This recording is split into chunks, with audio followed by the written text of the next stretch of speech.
Since 1997, the premier women's basketball league has grown in popularity and gives talented women an opportunity to play basketball for a living. However, few people know the true story behind the WNBA's creation and the man now named Lightning, to whom much of the credit belongs. When we first began this whole thing, I had issues with it. I didn't really want to do it, first of all. It's because I thought I was hearing myself with this idea to do this, and it was a vision given to me, because my dream was to play professional football, to go to the NFL and play, just like this. That's the thing for guys. I'm from down south. I had opportunity to go to Grambling State University, and from there into the NFL. But unfortunately, I ended up being drafted into the service, and then I had to come back out of the service after 2 years and pursue this career. But this wasn't what the Lord had planned it for me. And when I found out what was in my plan, it didn't set well. So the struggles I had with believing that, and then the things that He'd done to show me that this was my vision, it was just the things, like when we first had our trial at the Milwaukee Bucks facility up in Milwaukee, Wisconsin for these girls. What happened when you got to Milwaukee? Well, after we got to Milwaukee, all the media is there. Everybody excited about this thing about women's professional basketball coming to the United States. So the Bucks had set this thing up just unbelievable. I'm kind of nervous because, I'm wondering about players. Am I going to have players there? And, when I get inside the gym, I see all this media, TV, radio, newspaper, everybody, asking questions of, what do you think this is going to be like? You think you're going to get players, all these questions, and all I could do is try to be positive about the whole thing, knowing that I only had 5 letters back already, in the mail about players that were interested in coming. So, once we get inside there, the media is talking to me about this, and I briefly heard some of the media people saying, one of them said, do you think we should have came here today? This is going to be a big flop. And I'm thinking, I got to do something, So I go to these guys and I said, hey guys, you don't have to worry, the girls will be here. They know what time they're supposed to be here. I said, you guys just be ready to, record this. This is going to be great. This is great for women. Then I said, excuse me, please. Then I go down to the men's bathroom so I could pray. I go down there, and the only words I can get out of my mouth at that time was, God, Lord, help me, please. And I think I was down there for a second, then I come back upstairs. And as I get back upstairs, I'm looking around. I see 6 players in there at this time, 6 players, and I look at the clock, and it's about 3 minutes till, and I'm scared, really. I am kind of scared because I got 2 coaches there, a coach for Milwaukee Tech and Milwaukee Junior College is going to hold those trials for me, And I said, I'm looking around, I said, to those 6 players, I said, everybody else should be getting in here pretty shortly, trying to stay confident, And all of a sudden, those glass doors open, and players come through those doors out of nowhere. I mean, it was just, with got girls with duffel bags, just like it was coming to hundreds of players, and chills coming on me, and I'm about like I'm gonna cry, I'm so happy with joy, you know what I'm saying? So now the media is all running to the players, where you from? I hear these players, California, New York, Florida, Dallas, everywhere, all these players, Chicago, you know what I'm saying? So I introduced myself, I introduced the coach, and I let those coaches pick me 22 girls to take on tour, the Bustin' Out tour, we call it, So at this point in time, what tour? Bustin' Out. Bustin' Out. Yeah. So we take those 22 girls. Now the coaches told me who they thought would be best for this. I had a sporting goods store, Wilson Sporting Goods, give us uniforms for this tour. We was gonna announce them throughout the tour that they were sponsors of these uniforms, And I got some other media people to help me out, announcing their names throughout the tour, So as we begin this tour, with these 22 players, it was just exciting. I got Enterprise rental Carter to give us 15 passenger vans to take on this tour. And down the highway we went with these girls to these 13 different states that we was going to present this women's professional basketball to. So how'd it go? The tour went really great. I think when we approached Nebraska, the tour started in Kansas, over in Leavenworth, Kansas. That's where we started, and we ended up in Omaha, Nebraska. That's where the last game's supposed to have been played. After Leavenworth, we came to Kansas City. Then we went to Colorado. Then we went to Chicago. We went. All these different states we had appeared in, that what we felt would be interest. And we tried to pick states in the Midwest, something close so we didn't have to have a big expense once the league started for us traveling, But the tour went great. We got great response, from these people. We was really excited about it. I had the 22 players after we had picked them out. I had a lot of girls that was left over. And we told those girls don't worry because we felt that they was good enough to be picked and put on a team once we started the franchise, and all those girls was excited knowing that their trip there for that tryout wasn't in vain, that they was going to be placed on the team somewhere. They didn't care what team that they placed on. They just wanted to play.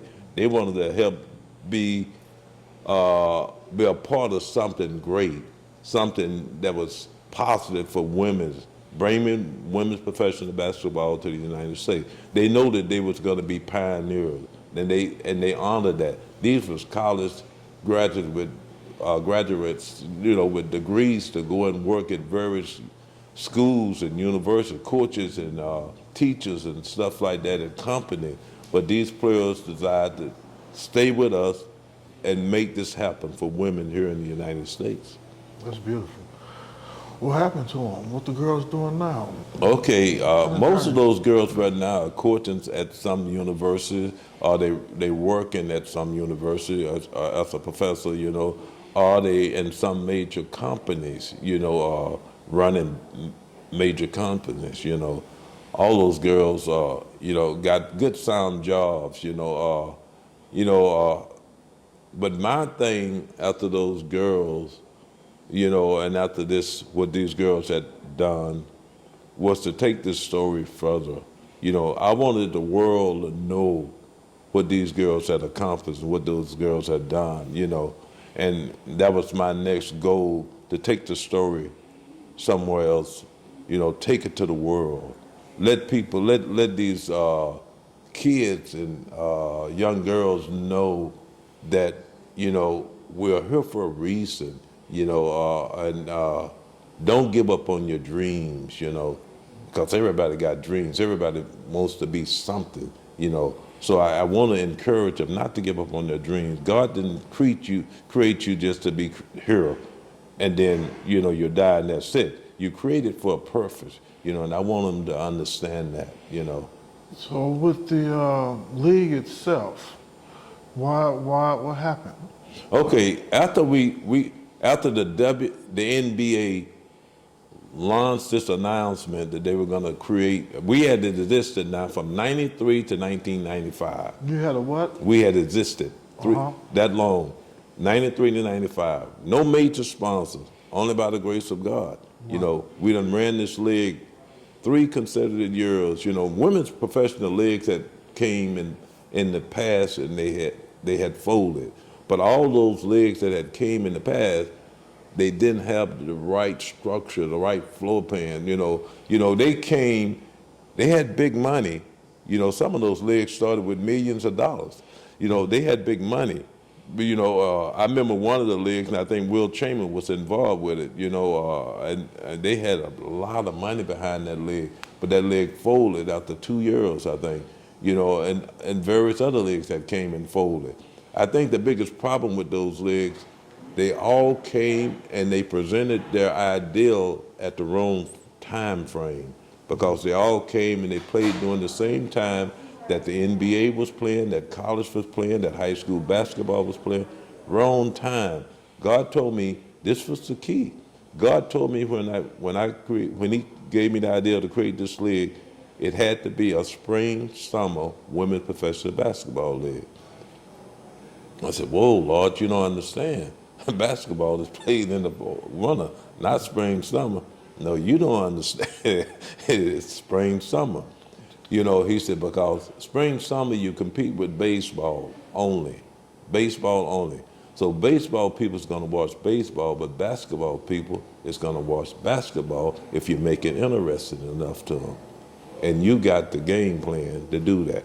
So that's why we play spring, summer. Okay, during that 3-year stretch that we existed, I thought I got to get some more help here. So I went to the NBA. David Stern was the commissioner at that point in time. His assistant was Val Ackerman. So I went to David Stern, I called the NBA, told them what I was trying to do. They told me to talk to Val Ackerman, which was assistant to David Stern. Val heard the idea. Val was excited about this idea. Women having a professional league here in the United States, this is great. Val was All-America from New York and had opportunity to go overseas and play herself professional ball. So she thought this was great for women to have a chance to play professional basketball right here at home by your own family, friends, and relatives. So Val jumped on the boat with me. She thought, this is great. We would help you out. We would become like a third party or invest into your ideal, So now I'm excited about it. I'm thinking I'm going to get the NBA to help me out with this idea. You was expecting like a silent partner type of Yeah, deal? Okay. exactly. Yeah, they were going to be there. They would share their views to me, some things that I would do, and I would make some changes, because they invested in this idea with me. You know what I'm saying? Mm-hmm. I didn't care what they shared with me. They giving me money to help keep this thing going. But somewhere between that conversation, I don't know what it was. Maybe they felt that they could do it now, this thing without me. They don't need me. Only thing that I wanted, even in our conversation, was to be acknowledged what we achieved. That these girls that played for me, they put their careers on hold to be pioneers of women's professional basketball here in the United States and to give the American woman an opportunity to play basketball here at home. They put their career on hold for that. Now, what they did, the WNBA and NBA, they took that from these girls. They took that. All those girls want to do is be acknowledged for what you've done. Anybody wants to be acknowledged for what you do. If you achieve something, you should be acknowledged for it. So when that happened, when they took this idea from us, after this happened, and they announced that they were going to have their spring, summer women's professional basketball league, and they immediately jumped on this bandwagon, asked them, where did they get this idea from? And they said they had done a lot of research on it and blah, blah. You know the whole story. But the sad part of it, all they had to do was just acknowledge what we had accomplished. We were the pioneers. But after that happened and they didn't do that, I was angry at that point in time with them. And I felt that this story needed to be told. And I did everything possible to try to get people, the media, to hear this story. Then finally, Channel 4 News, Fox 4 picked up that idea when I had called in. They came out and they interviewed me about this story. And they asked me, as they was interviewing me, they said the NBA is talking about playing creating a women's pro league, and they playing the same time frame as you playing. I said, well, yeah, obviously, because that's the only time frame that it's going to work. I said, they said, well, they kind of got your idea, don't they? And, yeah, well, somewhat, yeah. I said, yeah, I had been talking to the NBA, and they act as at one point that like they was going to give me a hand. They were going to be a solid partner with me with this venture. But somewhere it got turned around And I guess they felt they didn't need me anymore. They said, "Oh, you have been talking with them?" I said, "Oh, yeah, the NBA, they know I've been talking to them." They said, "But the NBA said that they came up with this idea on their own." I said, "Well, you believe what you want." They said, "Well, do you have any information, that you talked with the NBA?" And I said, "No." I said, "When they announced that they were going to do the league, I throwed everything away. I didn't see no need to keep nothing." They said, "Boy, it would be nice if you had something to tie yourself in with them." Then my wife said, "Wait a minute, I got something." And she went in, she pulled a letter out that she had saved from the NBA. Show you how God works, see. I was throwing everything away, but he had my wife to put this letter back because it was going to be needed one day at some point. And she brought this letter out from Val Ackerman, the commissioner at that point in time for the WNBA, and David Stern, assistant, asked me to keep them updated with what I was doing.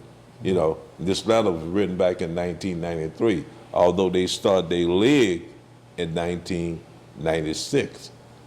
So after that, like I said, I had to tell the story.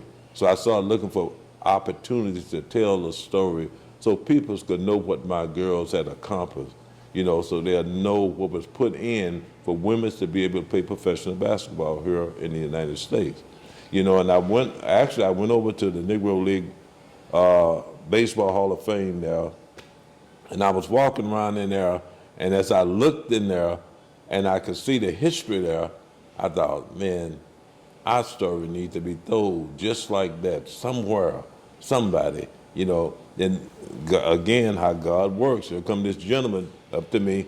He said, "Man," he said, "you that guy that had that women's basketball thing." We got to talking about it. He said, yeah. And after I talked to him about it for a minute, probably about 5 minutes, he said, "Man, you know what you need to do? You need to go over to the Black Archives of Mid-America and ask for Dr. Kermer. Tell her your story, man."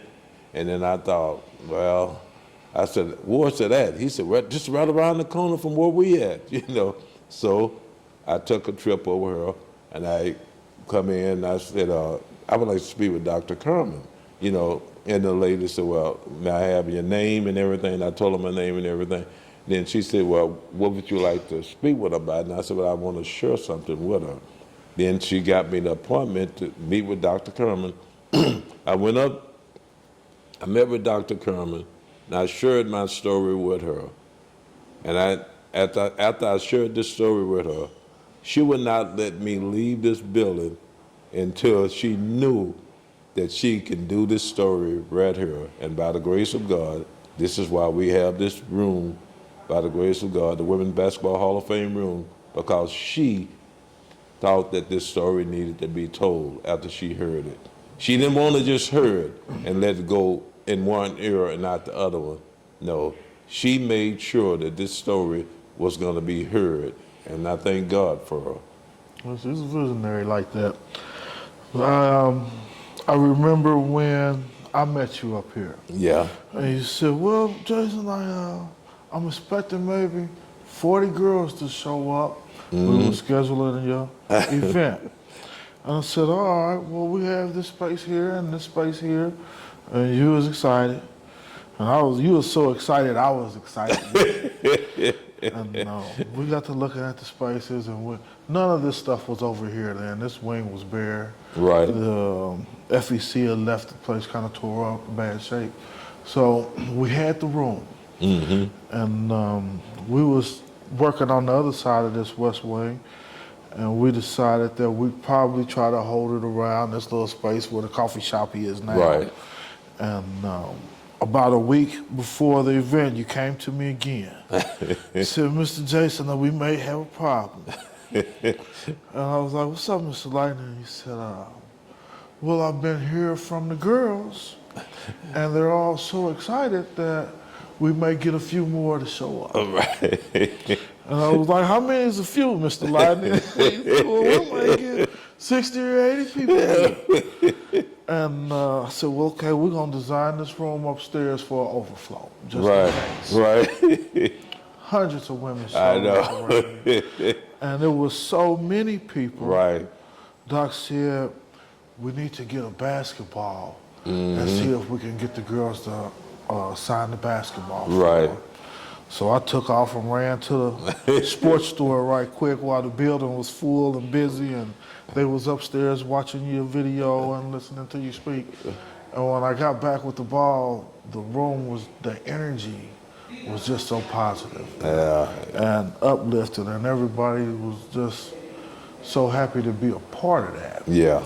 And then the next thing I know, Doc was like, we've got to do more for Mr. Lightning and those women.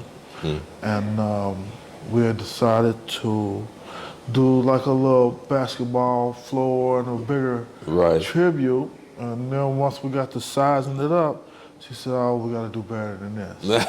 And then she put the idea into play, and I started trying to lay it out. And next thing you know, we have a little room dedicated to the ladies of the WNBA, and we have you to thank for it. Right. Well, Jason, you know, to be practically honest with you, brother, I remember when I come to you with that idea about this floor thing, you know, and I never had the idea that you would get your friend and you to lay a floor out like you done put in here.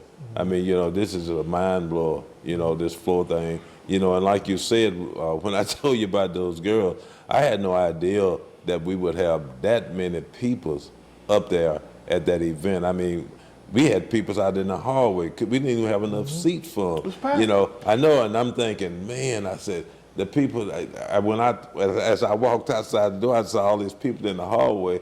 Hi, you know, man, they said, ain't no more seats inside. I said, I'm sorry, you know. So I run back into the door, man. It was just a blessing. It was really a blessing that we had that great a turnout for that event, you know.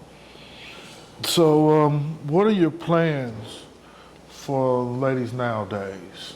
My plan now still is to, what we're trying to do is get into high school. I want to start bringing the high school girl basketball team first and most of all into this facility so they can see and know the story of how women's professional basketball came to the United States, you know, and I try to encourage them not to give up, you know.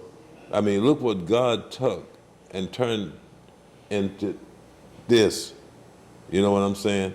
If I had gave up, you know, and kept trying to pursue professional football, what I thought probably would have came to nothing, you know, but look what God have turned into this.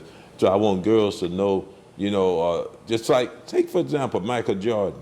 Remember Michael Jordan, when he first went out for basketball, tried out on this, it was like one of those intramural teams, not the high school team, one of them. The coach told him he couldn't use him, you know. He said, I got all the players I need. You know, couldn't use Michael, you know. So Michael went to one of those teams that, you know, that needed players. No, you know, all the players was bad, you know. And this coach saw him, you know. He said, oh, yeah, we you know, he never seen him play. He said, yeah, you know, come on, kid, you can play for us. And Michael played on that team. And that team went back and beat every team that had a coach told Michael that he couldn't use him. And from that day on, I mean, we know the story about Michael Jordan, what went to. But see what I'm saying? You never tell a kid that they can't do something or you can't use them. You know what I'm saying? You know, do what you can with them. Encourage them to grow. You know, that's the problem, I think, with our kids today. They don't get enough encouragement, you know, and that's why they turn to something else. So. You had an event here where you awarded a young lady for something. What was that about? Sarah Cameron Achievement Award. That Sarah Cameron Achievement Award is an award that we're going to host every year, that we pick out one player throughout the high school system, you know, that we present this award. And this player's got to be a player that's all-around player, not just a great basketball player. She's got to be a player that's good in the community, good with people's good with her grades. You know, she's got to be a player that's hit all these categories, you know. And this award is going to be given to that player in honor of Sarah Cameron. We call it the Sarah Cameron Achievement Award because Sarah Cameron done so much here in Kansas City herself. She played for Central High School from there, and she's, at one point, I think Sarah Cameron scored more points than any high school girl or boys basketball player one season, you know. And I can't remember what number it was, but it was up there.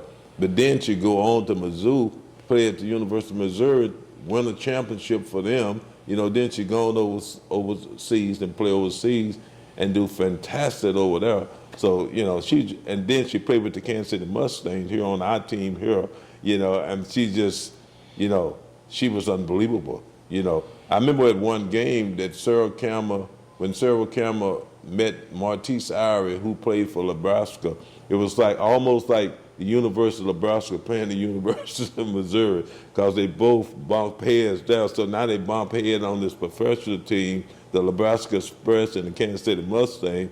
And I remember it was the one fan from California came to that game, and as he was walking out of the game, he stopped. He said, "You got something to do with that leg, don't you?" And I said, "Yes, sir." He said, "You know what? This is the best darn basketball game I ever seen." He said, "I go to Lakers game." He said, "But I tell you, this game was unbelievable. It went to a triple overtime, the ball game, you know." But he said, "I ain't never seen a women's professional basketball game like this." He said, "I'll buy tickets here at any time to watch this type of show," you know. That's right. But that's the type of things that Sarah Cameron and those players put on every night when they hit the floor. You saw a show. They call that game the shootout at the OK Corral, you know. Well, tough.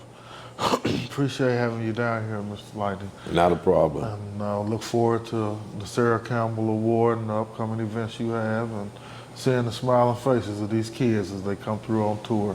Yeah. So yeah. hopefully there's a lot more to come, and yeah, we're gonna keep pushing to see what we can get done. Well, you guys doing a great job. You know, I appreciate you and your mother for what you have done for me, and I know in the future it's going to be greater things done for us. Appreciate it. Thanks, Mr. Lightning. Thank you. Always a pleasure. Always a pleasure.